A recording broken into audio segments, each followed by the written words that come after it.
Hello, I am Endlessness and welcome back to Final Fantasy VII Ever Crisis, and in this video I'd like to give you a guide for the final B5 Gallonbaloir Humus in the Pearl Vortex Tower. We had Gallonbaloir Humus crash rerun not too long ago, so it's the same battle, but this Gallonbaloir has a bit higher stats and requirements, and Gallonbaloir is weak to physical wind and he uses physical earth attacks.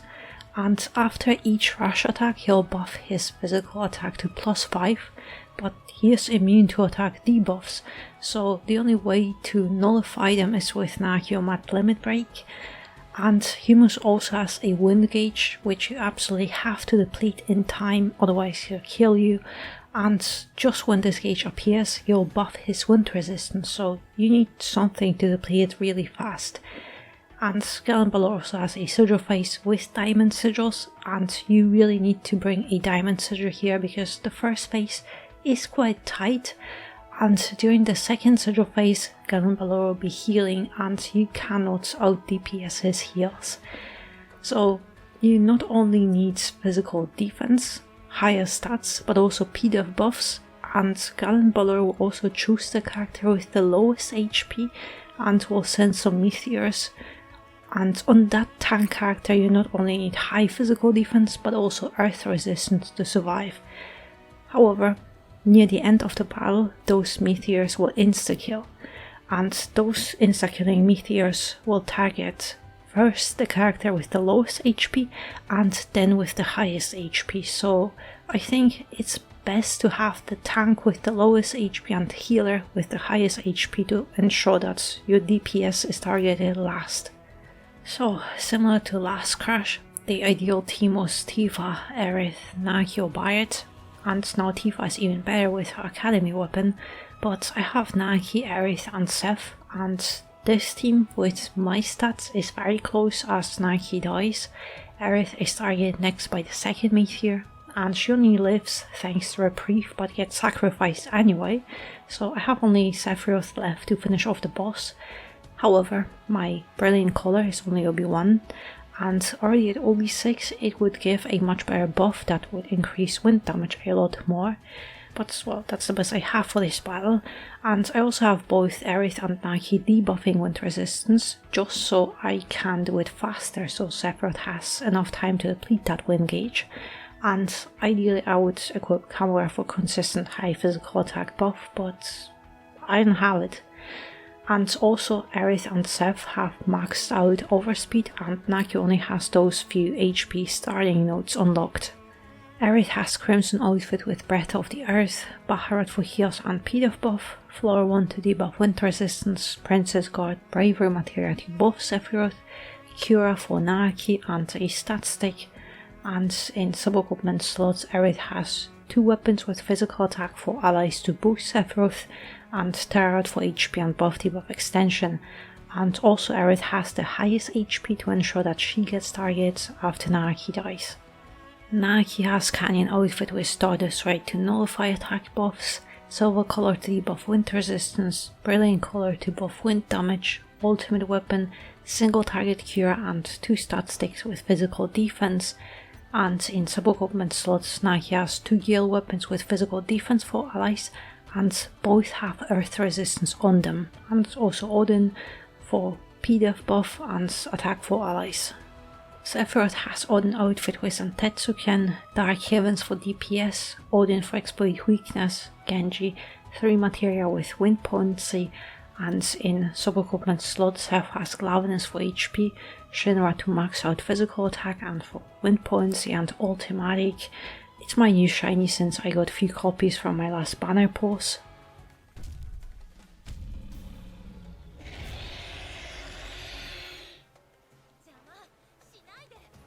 Alright, here you can just sit on AB for a moment, but now debuff wind resistance, and with Sephiroth you could apply Exploit Weakness, but I just want to apply it a little bit later so it doesn't expire when I need to do DPS. So it's just about the timing. But with Ares, just make sure that you have physical defense buff, but here first Aerith cure, and on this second meteorite, cure with Nagi. Okay. Exploit weakness, and here's the last meteorite. Perfect.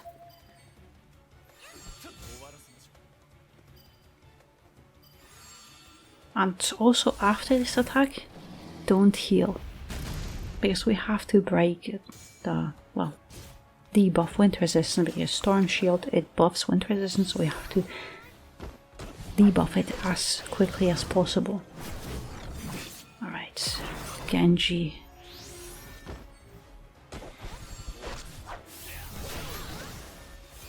And let's just do it. Because for me, this wind bar is very close. One more. Perfect.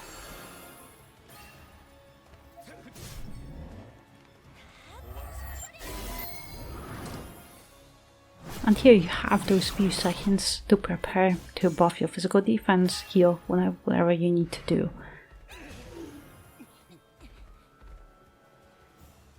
Now, nullify ants. I could have switched to offensive stance to use double limit break.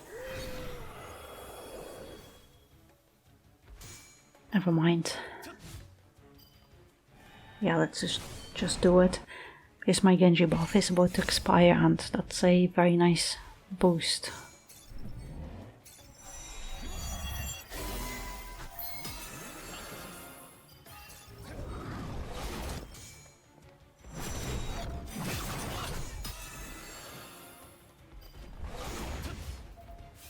Yeah, don't worry about it, because now we have a Sigil phase. So we have to do wind resistance debuff with Nagi twice, and it's not about the wind resistance debuff, it's just about breaking the diamond sigils. But also with Nagi, you want to be doing that silver color C ability mostly just to get the limit break fast enough. Because now, after this interrupt phase ends, you have to switch to defense every time after each of those sigil phases, because now is the Great Rush coming. And let's just heal back with this. But I have to do one more action with Nagi.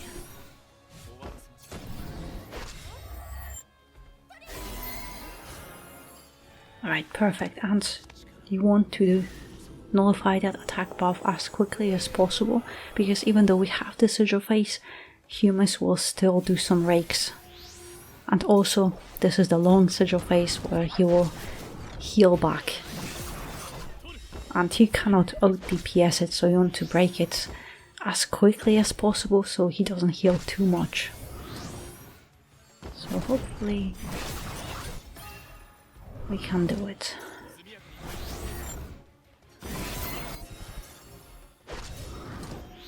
One more.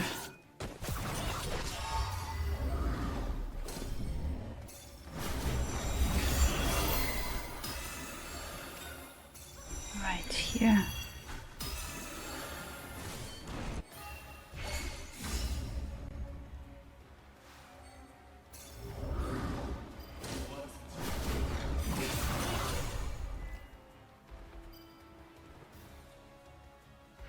And same thing, always switch to defense. Don't forget, otherwise you will most likely die.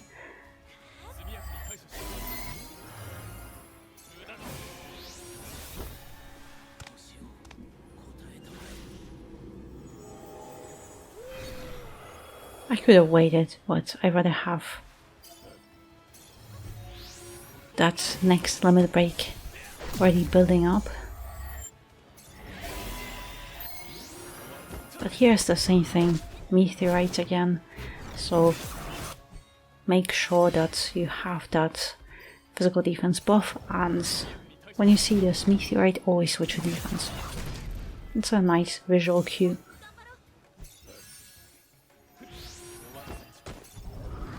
Alright, the second one.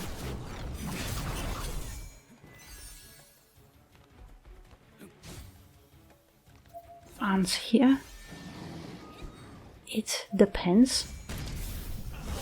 If you might be worried that your physical defense buff is about to expire, just do Baharot with Aerith and then single target Cura on Naki. I'm a little screwed here because I just did that, so I have to... Oh no, I mistimed it. I panicked a little bit and I did debuff it too fast.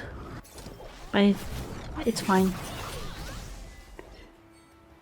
I will have Zantetsuken to take care of this.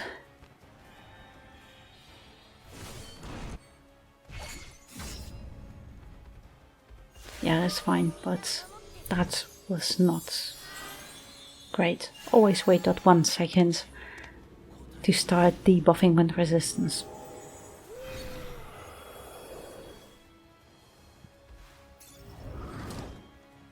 Alright. If you can... Oh, I tried to buff wind damage. But also for this Naki he needs to be above 50% HP. Otherwise it's just magic attack buff.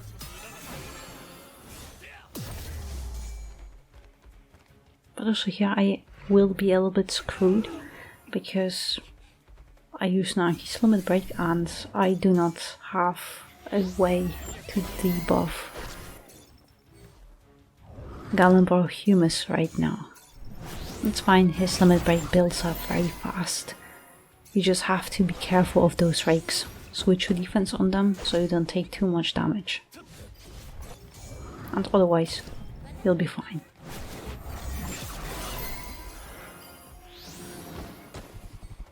I raid again, so same thing.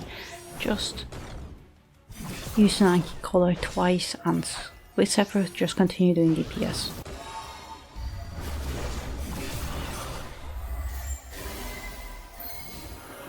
Alright, let's debuff him, because there will be Grey Rush coming and you don't want to get hit by that buff trash. But also, yes, after this Gallonbaloir will be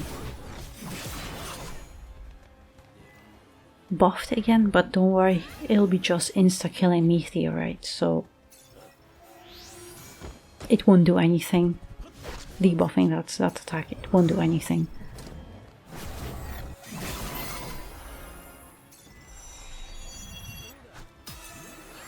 Right, with Naki I just want to spend as much AB as I can before he dies.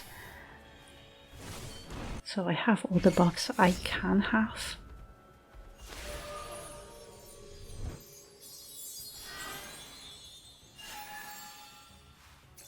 And let's just do it.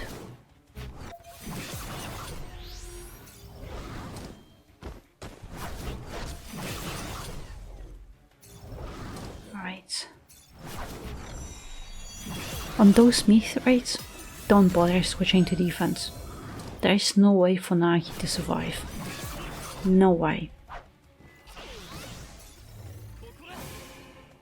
And my exploit weakness expired and I actually did not notice it.